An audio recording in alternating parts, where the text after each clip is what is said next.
అత్యాచార ఆరోపణల కేసుల ఇటీవలనే కొరియోగ్రాఫర్ జానీ మాస్టరు అరెస్ట్ అయిన సంగతి ఎంతో పెద్ద దుమారం రేపిందో మన అందరం చూసినాం. మళ్ళా వచ్చిన జాతీయ అవార్డు సైతం చేతి వరకు వచ్చి మరీ దూరం అయిపోయింది. అందుకొనికే అనర్హుడు అని చెప్పి చేజార్చుకున్నాడు. కోర్టు అవార్డు కోసమని బెయిలు ముందస్తుగా ఇస్తే మటుకు ఎవరైతే కమిటీ వాళ్ళు ఉంటారో ఆయన అందుకొనికే అర్హుడు కాదు అని చెప్పేసి తిరస్కరించిండు. దీంతోనే ఆయన మస్తుగా నిరుత్సాహ చెందిండు. వచ్చిన బెయిలు సైతం రద్దు చేయించుకున్నాడు. ఇక ప్రస్తుతం ఆయన బెయిల్ మీద బయటకు వచ్చిన సంగతి తెలిసిందే.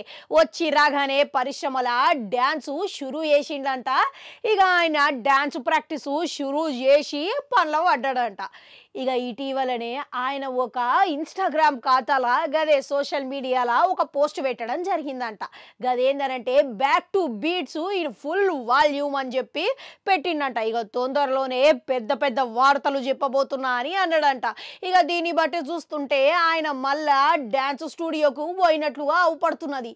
అంతేకాదు ఇక ఇప్పుడు ప్రస్తుతం ఆయన డ్యాన్స్ జట్టుతో కలిసి డ్యాన్స్ ప్రాక్టీస్ చేస్తున్న వీడియోని ఒకటి పోస్ట్ చేయడం జరిగింది దీని కింద. ఇక మళ్ళా కొరియోగ్రాఫర్గా ఎదిగినా కానీ ఈయన ఎవ్వరి అండ లేకుండా పరిశ్రమల ఎదిగినోడు. ఇక ఆయన అభిరుచిని తెలుసుకొని ఎంతో మంది స్టార్ హీరోల సైతం ప్రోత్సహిస్తేనే ఆయన ఇంతవరకు ఎదిగిండు. మళ్ళా ఆయన దగ్గర శిష్యరికం మొదుతున్న ఓ అమ్మాయి ఆమె మీదే అత్యాచారణ చేసిండు అని చెప్పి ఇప్పటికే అరెస్ట్ అయిన సంగతి తెలిసిందే. ఇక దాని వల్లనే ప్రతికూలత అనేది మొదలైంది. ఇటీవలనే పుష్ప 2 సైన్మా సైతం ఆయనని తీసేసి రాయే. అట్లా చూసుకుంటే జానీ మాస్టర్ ఇప్పుడు మళ్ళా షురూ చేసిండు. ఇక ఇప్పుడు మళ్ళీ గిస్ వంటి ఏదో పెద్ద వార్త చెప్పబోతున్నా అని పెట్టాడు కాబట్టి ఎటువంటి సైన్మాలు వేస్తాడని అందరిలో ఆసక్తి అయితే ఉన్నది.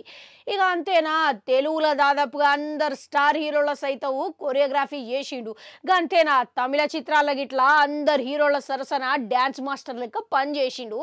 ఇక మళ్ళా జానీ మాస్టర్ మళ్ళా తిరిగి వచ్చినట్లేనా, మళ్ళీ ఎటువంటి సైన్ మళ్ళా పని చేసే అవకాశాలు ఉన్నాయంటారు?